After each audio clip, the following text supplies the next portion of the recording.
Welcome to Cody and the Cinema. Today I'm discussing 3 Criterion Collection films about a couple of cool dudes.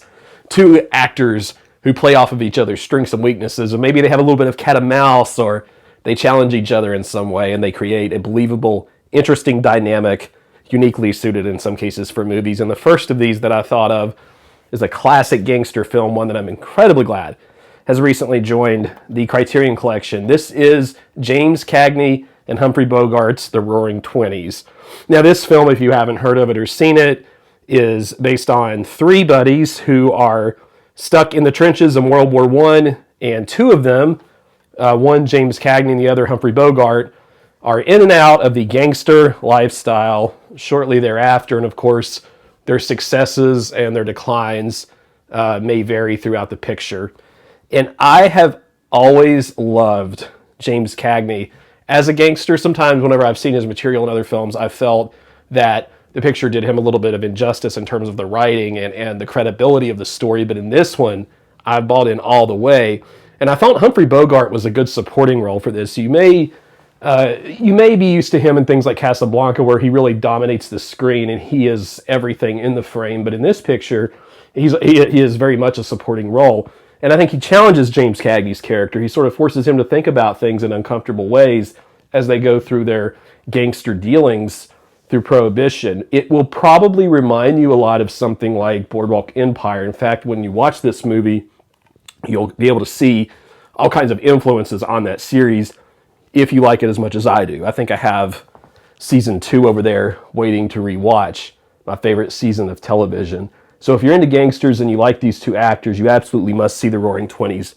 Note that it is a particularly strong 4K restoration from Criterion. That's when I watched it in, and if you can see it in 4K, it really pops out that black and white noir feeling, that gangster feeling that it's going for. All right?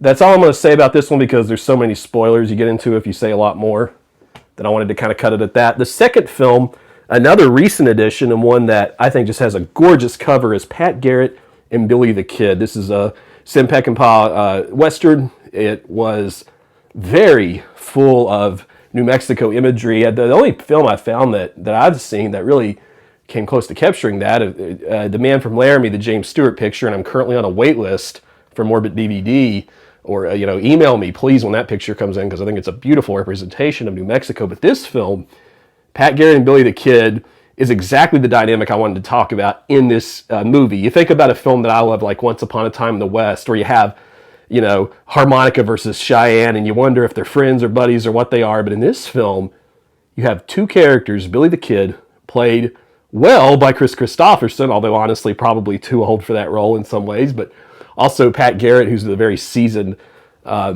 veteran lawman.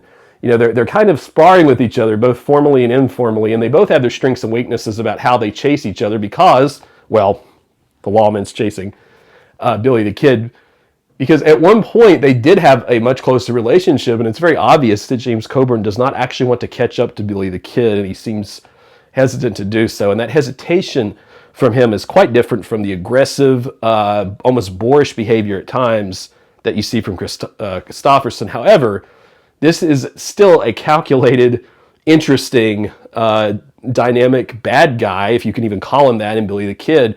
When he breaks out of prison at one point, there's almost like a celebration on the screen that he was able to do that. He's that myth of the West, of the outlaw, that is difficult to capture. And unfortunately for Pat Garrett, he's the pragmatic reality that things can't stay wild forever. That's sort of how the film comes off. It has an absolutely terrific series of confrontations between them, and I love the ending. If you're familiar with the Billy the Kid story, I think you're going to find that this film does it great justice. If you have not checked this out, I do believe there are 4 different versions that come with this. A great little booklet as well. My Western fans, you're going to love the packaging on this if you haven't checked it out yet. All right, and Christopherson, of course, has appeared in a number of fine films. He is the very best part of Lone Star, which is also in the collection. So I think you're going to really enjoy that Western. And there are a few great scenes in there, despite a few that maybe could have been written a little better. And finally, the film that really inspired this list, and one of the reasons I wanted to make this movie, was that I recently watched one of the great films in the whodunit category.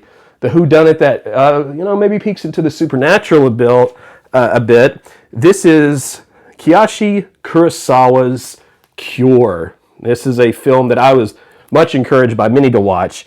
It features a lead detective played by Koji Yakusho. Now, he is the actor who plays in one of my favorite films, Fun Vender's Perfect Days, and he's in a younger role here, and sometimes a very different role, because this is a man who can be quietly reserved and also sort of terrifying. I'm going to tell you, personal bias here, even after 2 films, he is among my favorite actors I've seen. I mean, there are certain actors who really know how to get me invested in any character they play, and I found that that's true for actors like Rob De Niro, Shishiru from the Ozu films, and this performance from him really just grabs the audience and never really lets go. And also, there is another actor in here who plays, and I'm going to talk around the spoiler a little bit, but so the killer, who may or may not be the killer, is sort of a foil to this detective. Maybe. Again, it's hard to describe this movie other than to say that this is a detective who is trying to figure out a series of murders. They could be supernatural. They could have to do with some kind of hypnotic effect that the killer or the whatever it is has on people. There are a series of X's carved into bodies. Sometimes murders occur for no particular reason, and they're shocking on film to watch. It's a bleak film, and if you actually, there is, in the booklet, I encourage you, before you see this, if you haven't seen it, to really look at this image and kind of look for it in the film, because that's one of the best scenes in the film, in my opinion, in terms of the atmosphere.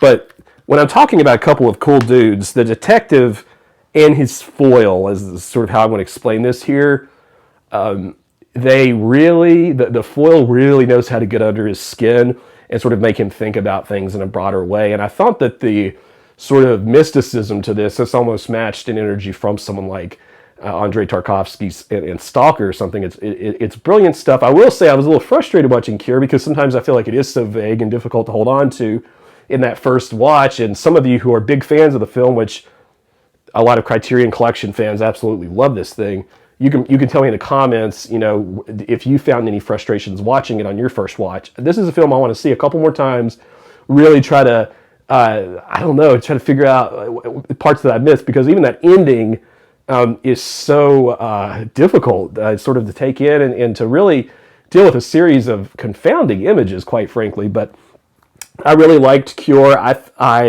I thought that it was interesting to me how dull the thing kind of is intentionally when you're sitting there. It's almost like there could be an entirely hostile, awful crime being discussed, and you're just sort of like taking notes on a notepad, like you're at work in the break room or something. It's a unique effect. I think and it is effective, but again, it can be kind of confounding to the viewer as you watch. But I definitely love that dynamic in those two characters, the detective and what I'll call his foil.